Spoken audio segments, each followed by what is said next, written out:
expectation for this group session, everyone will make a commitment to their rehabilitation process. I'll explain later. Okay. If you are going to get something you never got, you will have to do something you never did. Mr. Williams said the first time he used a chainsaw, he will cut everything in sight. He will cut the trees that were standing up, lying down in dirt or wherever. But the chainsaw will get dull real quick. He will get it sharpened and start to cut some more. But the same thing will happen. The chainsaw will get dull again. Then this older gentleman told him that the reason why the chain is getting dull is because he was letting it hit the dirt. So he learned to make it work how it was designed to. He had to make some minor adjustments. When I'm born and raised in Atlantic City, never cut down a tree in my life until I got to another town. When I was using the chainsaw, I was cutting the tree down, the tree would fall in the dirt. So I cut the dirt. I'm cutting the tree, the dirt. It was like I would have to go to my boss and say, yo, I need to take the chain to get sharpened. So he gave me the money. I put it on the credit card and got sharpened. 2 days later, I come, yo, I got to take it again. He said, again? What are you doing with the chainsaw? And I showed, he said, show me what you're doing. And he said, you can't put the chainsaw in the dirt, son. What are you doing? I didn't know, but I used it again in my life. As long as we keep doing things that are positive, we will stay sharp. As long as we keep putting our chainsaw in dirt, doing negative, yeah, man, you got it. You will be doing your own purpose.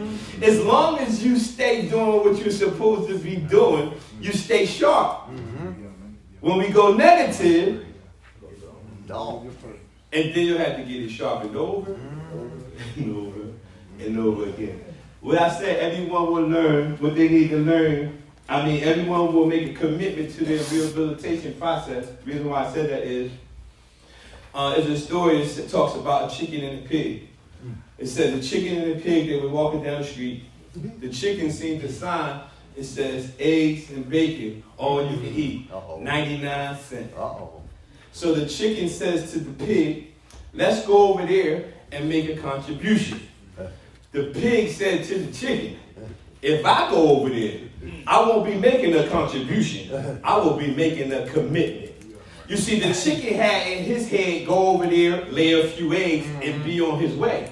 But if the pig go over there, the pig was going to have to die. So the pig had to make a commitment. Now, I said all that to say this. A lot of individuals who are struggling with addiction keep trying to make a contribution to their rehabilitation process. But in all honesty, in order for you to succeed, you will have to make a commitment to your rehabilitation process. You can't be making a contribution. You want to study this day, you want to go to NA this day, you want to talk to your mentor this day, and then over here, I don't want to do nothing. That's a contribution. A commitment is I get up without an alarm clock. I study Monday, Tuesday, Wednesday, Thursday, Friday. The day I am on Sunday, I'm the same way Monday, Tuesday, Wednesday, Thursday, Friday, Saturday. You have to make a commitment to your rehabilitation process. Whatever coping skills or relapse prevention skills you need, you have to be committed to it. You can't make a contribution. You got to start thinking like that chicken. You got to think like that pig. That pig said, man, listen, if I go over to that restaurant, they're going to have to kill me to get my bacon.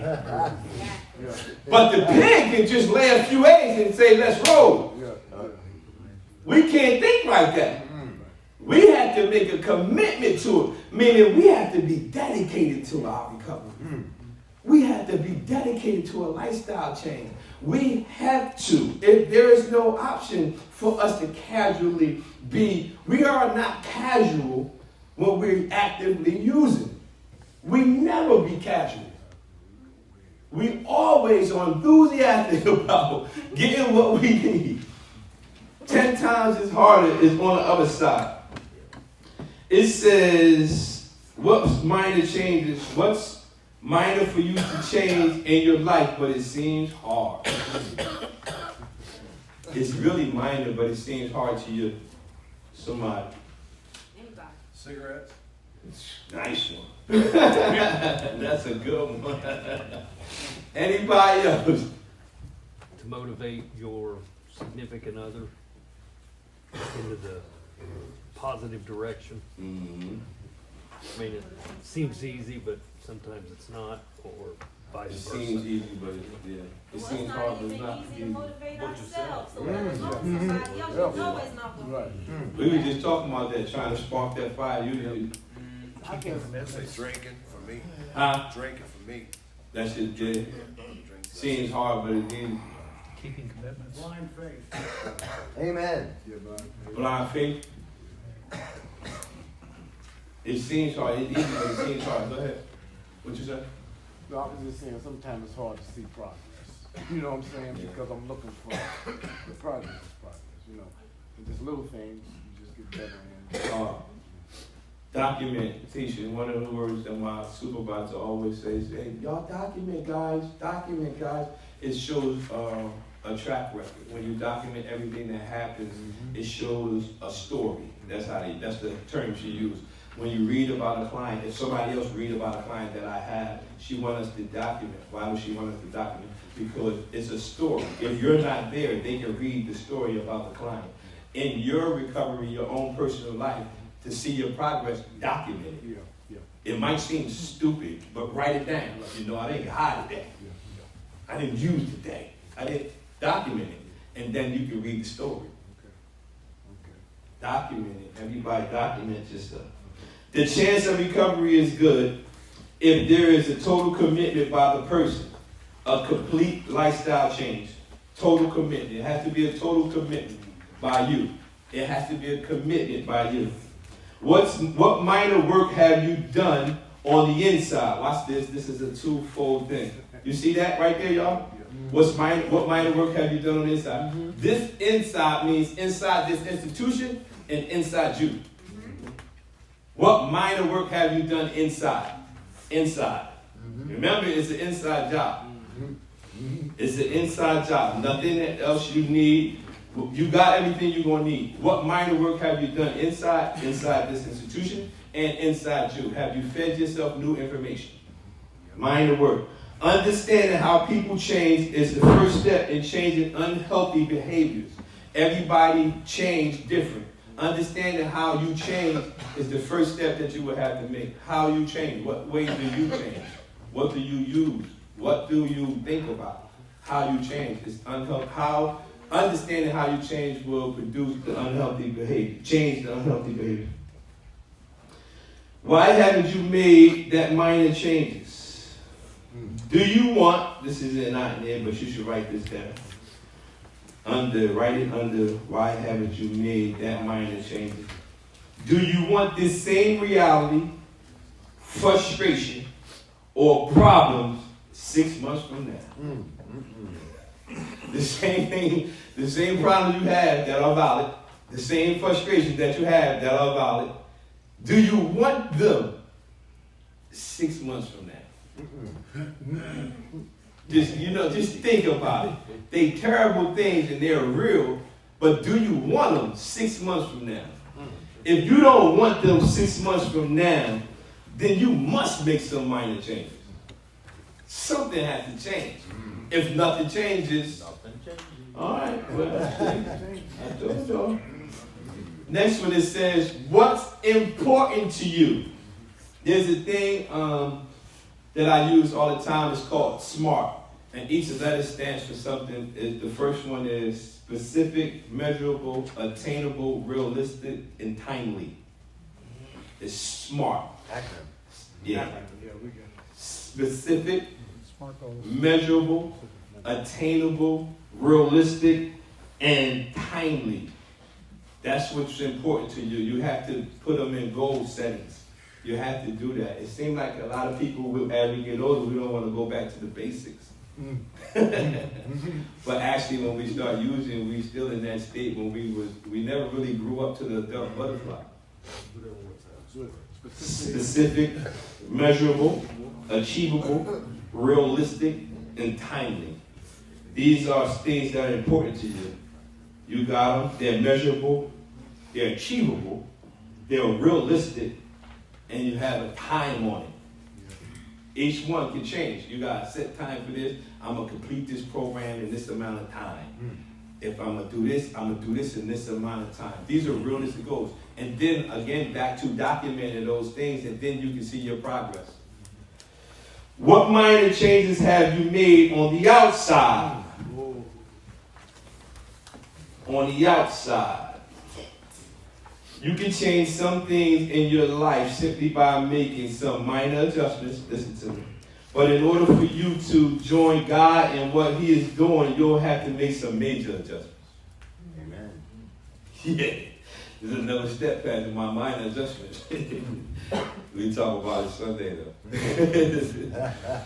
That's a major adjustment. Ain't nothing minor about that.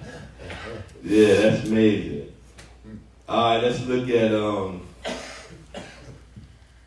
it says, can you wait to develop your character? Can you wait? Anybody?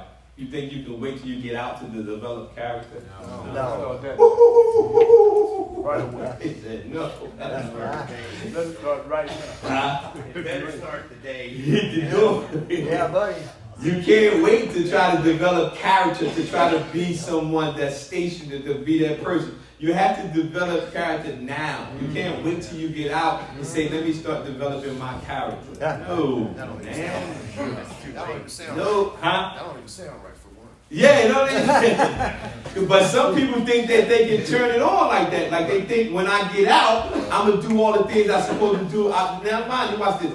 Some people might not have in their head they're going to actually go use. Some people in here are planning to it. They think they got another run. I'm just being honest. Yeah, right. Seriously.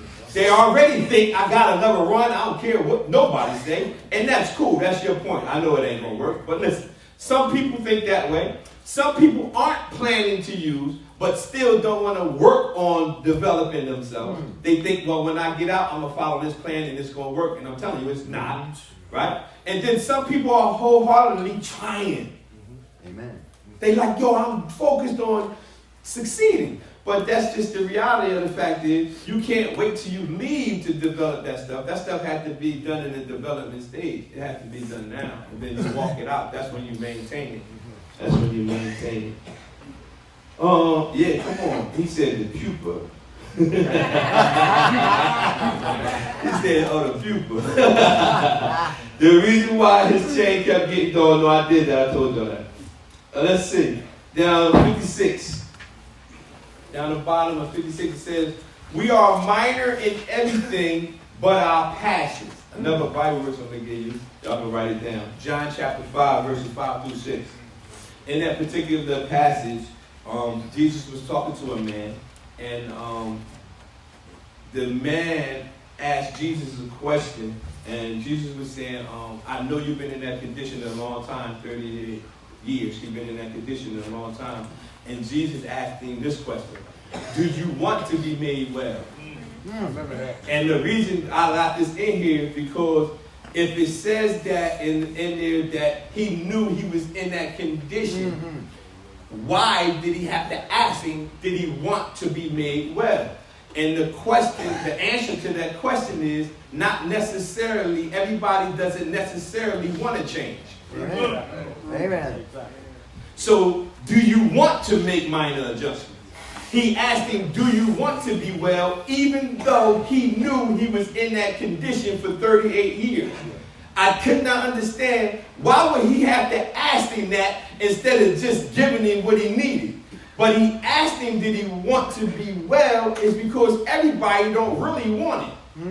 Some of them get comfortable. Was it leprosy that he was? I think so. Do you want to make minor adjustments? So that's why I say we might be here, but not necessarily everybody is going to receive what we have to give them, and that's cool. We understand that. If Jesus had to ask somebody, did they want it? Who do I think anybody going to want with I ain't no fool. It actually helps me to the people who won't receive it to say, well, they didn't even receive him. Do you want to make minor adjustments? That's why I don't want to force it on people. But if you read the story, They said he had been in that condition a long time, and he had been waiting by the pool. Yeah. So he had been at this pool all this time. He had been in that condition a long time and waiting by this pool because they said when the angels came in trouble with the water, if you got in that pool, you'd be healed, right? Yeah. So you just think if you've been sitting by this pool for 38 years Yeah. and you ain't never made it to the pool, he had excuses. Well, every time he comes, people run past him or all kind of excuses. But if I knew on January 2nd every year that something was getting ready to happen and I'm already sitting right there, I had enough time to crawl, slide, roll, whatever I needed to do so I can be there at the time that it happened. Oh yeah. I believe that's why Jesus came and looked at him and was like, you've been here for 38 years, you've been right You next could to it. have rolled in the water. Man, do you want it? But he didn't want it. Do you want it? If you want it, if you really want it, Because the next thing he said, what did he say after that? take up your bed and walk. And He guess said, what "Do he you did? want it?" He got right on So that means you could have did that all that time. That's you. I mean to tell me you could have walked. Man, that's us all day long. Making up all kinds of All these excuses, man, you could have been just moved on into the sunset and walked in your promise. Amen. He said, take up your bed and walk, and he said, oh, okay. You mean to tell me you spent 38 years and could have got up all this? That's us. It That's never why I said love that Jesus. Jesus touched him, At all. healed him. He didn't say you are healed. He just told him what to do. Take up your bed and walk. He picked up his bed and I said, what? Yeah. That's us. That's it. Just sitting there. Just sitting there telling all these excuses. No. And you know what? All the excuses that he gave were valid. They were real. People, it did happen. So all the stuff we going through, it did happen. But it still didn't stop you from jumping and going forward. Nope, you had 38 years to get there. He got right up and let's look at John chapter 5. Read that whole chapter, John 5. It's a beautiful story. And put yourself in there when you read it. Unit 5, let's look at page 57. Yeah, let's move. Because I'm going to go to 57. Let's do 57 and I'm going to keep moving. It says, just like when the soldiers came back to home, they've been in combat or on the edge of it, and suddenly the adjustment back to civilian life becomes a real challenge. It will be the same for you. A man or woman is not rightly conditioned until they are happy, healthy, and prosperous beings. And happiness, health, and prosperity are a result of a harmonious adjustment of the inner with the outer of the man or woman with their surroundings. The inner and the outer. You always have both. The word adjustment means the operation of bringing all the parts into their proper relative position of use. Bringing all the parts to complete you.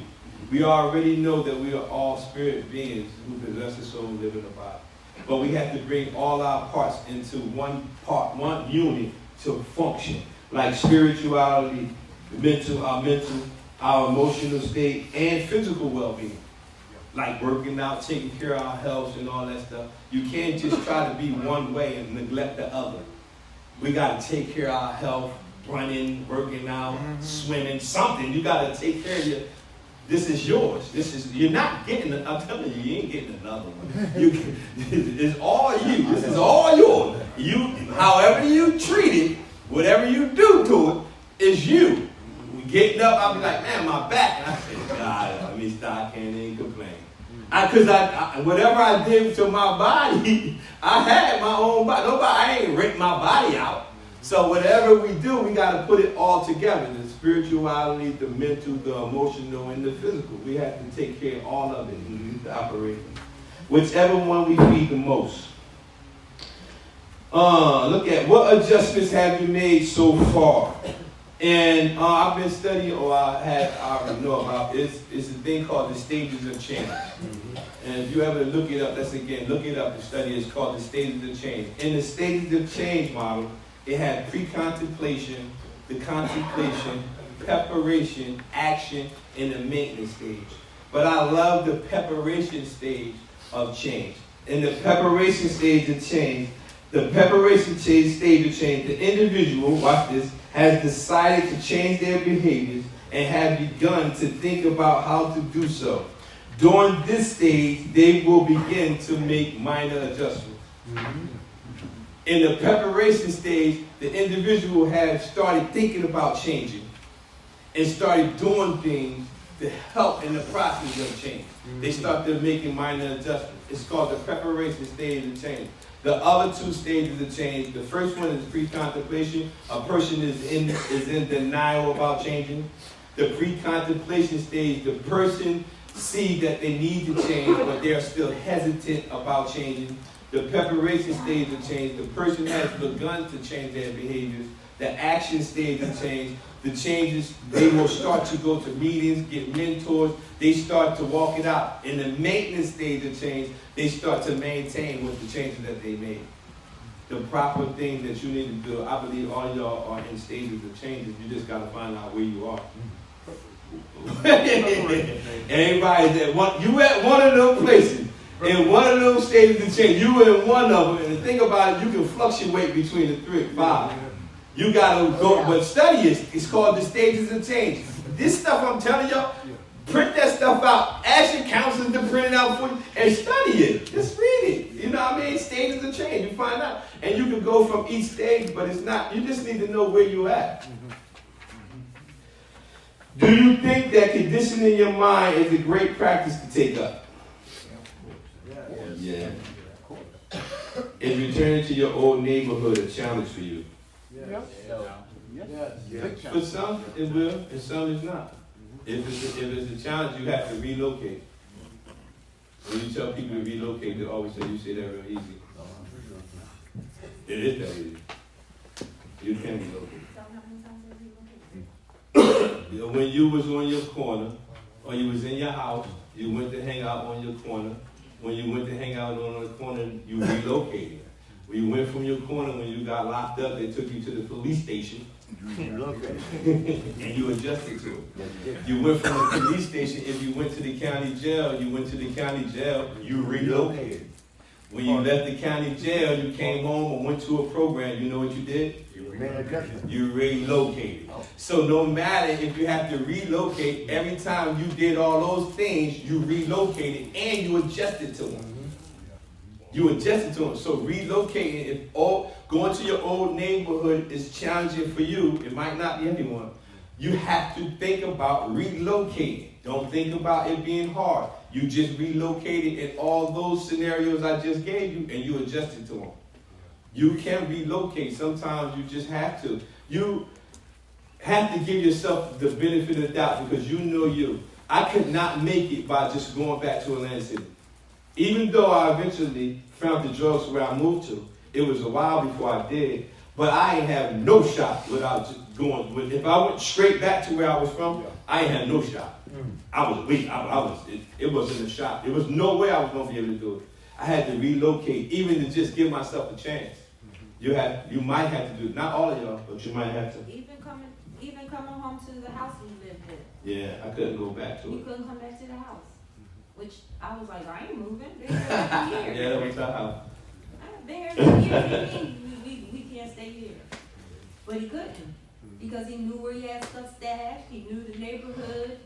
He just, so we had to find another house before he came home, and we did. We just packed up. We got like 5 of my friends I met in recovery. Got a truck, a flatbed. We moved our house in one day. Wow. I couldn't go back. I still had crack in the basement. I was terrified. I was like, I can't go to the house. She was like, it was my house that I had before I met you. You want me to get out my house? I was like, yeah, we gotta leave. Can't go back. Not only that, the guy I used to buy drugs from, there was like a right across the street. I could see his house. So I was terrified. I was like, babe, we gotta move. And she was like, whatever, let's go. And we moved. Well, not quite that easy. Well, it was that easy. But it did. No, I had to convince her. We did move in one day though. We did. At first, I was like, I had to tell her yeah, why I tell need me to why. You move. couldn't just say we I'm moved. like, I'm yo, like, I I love my house. man, this guy lived. I was like, unless we move him, I don't know, but we gotta go. But I relocated. You have to be honest. You know, I think it helped more by me being honest. Like, I don't think I can do it right here. Seeing this guy's house, knowing, the stuff in our head and all. Like, nah, we might have to move it. But we moved it, was better. And then we went down before we actually came up. So we had to put stuff in storage and we had to do it. Yeah. But if you really want it, All men You got gonna do said. whatever you gotta do. Man, when I tell you whatever, yeah. whatever. Whatever. Let's look at page 61. And then we're going to have questions after this right here. And we'll be done. Thank y'all for your time. Thank you. I don't want to rob y'all for none of your time, man. Each person will learn how to be humble and confident. Everybody say, I'm humble, humble and confident. Say, I'm humble, and confident. The first test of a great man or woman is their humility. By humility, I don't mean doubt of their powers or hesitation in speaking their opinion, but merely an understanding of the relationship of what they can say and what they can do. Do you wish to be great? Think first about the foundation of humility, because the higher your structure is to be, the deeper must be its foundation. Wow. Power is dangerous unless you have humility. You must stay humble. You have power. Power is dangerous without humility. If you ever see big construction projects being built, notice that they build this way first. Yeah, Yes. down on the foundation. They go down before they go up. They always go down. But they don't go backwards. When they go down, that's humility. You have to go down before you go up. You have to build your foundation. It always should be dealt in humility. When I said everybody will be humble and confident, don't let your humbleness take away from your confidence. And don't worry about those people who mistake your confidence as arrogance. When people start to get confident, sometimes people would think you're arrogant, but you just came into the possession or the knowledge of who you truly are. And you'll start to be confident, and sometimes they mistake it for arrogance. But you can't allow your humbleness to take away from your confidence. I say it all the time. I'm humble enough to know that God gave me the gifts and the talents and the anointing that He has called me to do. But I'm humble enough to know that God gave me the gifts, talents, and anointing to do what He has called me to do. But I'm confident enough to know that nobody can use my gift better than me. Right. You see the difference? Yeah. Like I'm humble enough to know where I got them. But I'm confident enough to know you can't use my gift better than me. Like I can't use your gift better than you. Amen. You see it? Like you humble and you confident. I'm confident in how to use what I have. But I'm humble enough to know where they came from. Amen. I didn't pull it off on my own. So you have to be humble and confident. But you can't allow your humbleness to take away from your confidence.